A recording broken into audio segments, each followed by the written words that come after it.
All right, let's get into it. Today, we're not just going through some neat, tidy history. I want you to imagine we've just stumbled into this forgotten library. The shelves are filled with these scattered histories, some totally mad ramblings, and even divine poetry from the world of the Elder Scrolls. We're going to pull a few of these strange, fragmented texts from the shelves and just see what stories they have to tell. And this, right here, is the perfect place to start. This one line, it sets the entire tone for our whole journey.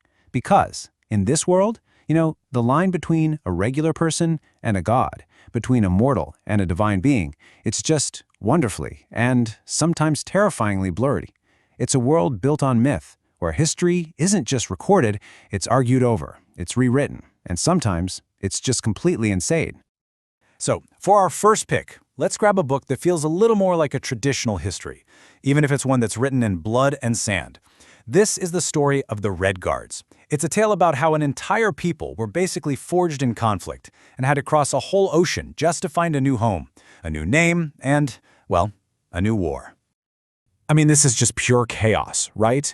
Hammerfell wasn't some empty paradise waiting to be discovered. The place was reeling from a dimensional invasion of giant goblins that had already wiped out the dwarves. So the sword singers arrive and they walk straight into a war zone. And the only way they win is through this epic magic that literally shrinks their enemies. This wasn't some glorious conquest. It was a desperate, bloody fight for a foothold. See, for these people, the sword is so much more than just a weapon. The Shehai, the spirit sword, is the absolute peak of their philosophy. The greatest masters, the Ansei, they didn't even need steel. Their will was so focused, so pure, they could just manifest a blade right out of their own soul. It's this incredible concept that perfectly blends warrior culture with this deep, deep spirituality. And this is where you see how that violent past shapes their entire identity. Yeah, they leave their old life behind, but they never, ever forget it. Their new name, the Redguards, and the name of their new home, Hammerfell, they're basically monuments to the battles that made them who they are. It's like a promise to themselves, never forget the struggle. Okay, let's put that history book back on the shelf and reach for something a lot stranger. We're moving on from the wars of mortals and diving into the cosmic struggles that define reality itself, and, more importantly, the bizarre ways those struggles trickle down into the lives of ordinary people. So, way back at the beginning, you have these two primal forces, and their struggle creates, well, everything. The real difference between the gods, the Aedra, and these other beings, the Daedra, is all in their blood. The Aedra are made from a mix of both primal forces, which ties them to our world. But the Daedra, they're born from pure chaos. They have no stake in creation, which makes them dangerous, unpredictable, and often just unbelievably cruel. And these cosmic forces aren't just abstract ideas. They have personalities. And just look at this sample of the Daedric princes and their spheres of influence. We've got destruction, forbidden knowledge, cruel amusement, and, oh yeah, total domination. These are not benevolent gods. They're cosmic powers who see the mortal world as their personal playground. So okay, we've got these cosmic gods and these meddling demons. But how does that actually play out for the average person on the street?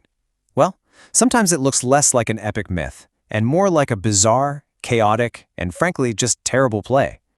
We've managed to find a script from an in-world play called Fool's Ebony, and this prologue, it tells you everything you need to know, right? It's so self-aware, it's begging the audience for patience, and is pretty much admitting that it's going to be a complete disaster. It's just a wonderful little piece of mundane absurdity. And the play itself, it's just unhinged. The stage directions are incredible. Forget all that eloquent dialogue. This is a world where one character just bites another, who then immediately faints. It's slapstick, it's weirdly violent, and it feels like a story that's just spiraling completely out of control. And then you get to the epilogue, and boom, the big reveal. The author is a patient at an asylum. This just completely reframes the whole thing. It's not just a bad play. It's a work of art that was born from madness. It's the perfect example of how this world's cosmic weirdness can show up in the most bizarre and human ways imaginable. All right, for our last text, we're pulling the absolute strangest one off a shelf. This isn't a history, it's not a play, it's scripture. These are the words of Vivek, a warrior poet who became a living god. The 36 lessons are really the peak of Elder Scrolls lore. They're part philosophy, part poetry, part creation myth. It's dense, it's beautiful, and it is profoundly weird. So how does Vivek's story start? With a grand prophecy? A star falling from the sky? Nope. It starts with the wife of a simple Nechi man, who is basically a jellyfish herder, who gets visited by a god king and is told she's going to nurture a magical egg. From this super humble, super bizarre beginning, one of the most powerful beings in the world is going to emerge.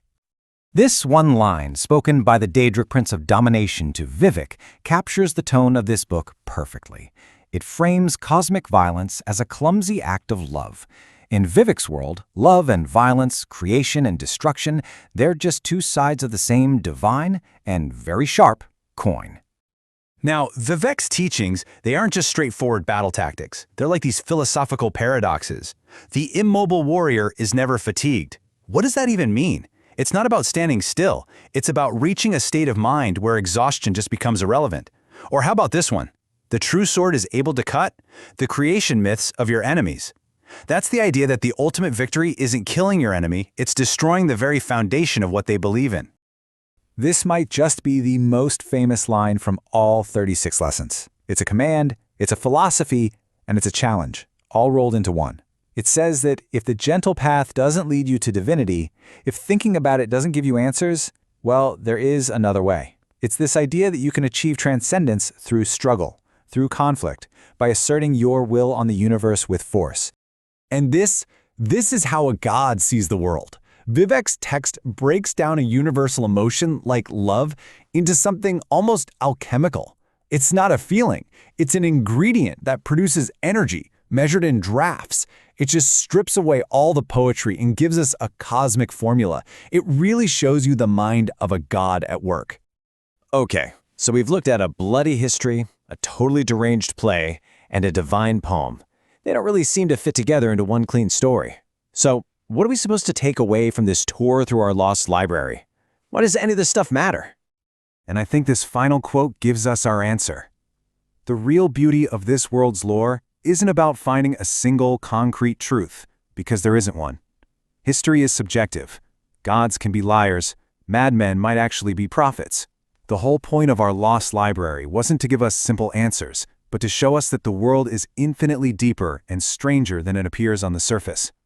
The real story is in the echoes, the contradictions, and all of the beautiful, magnificent chaos.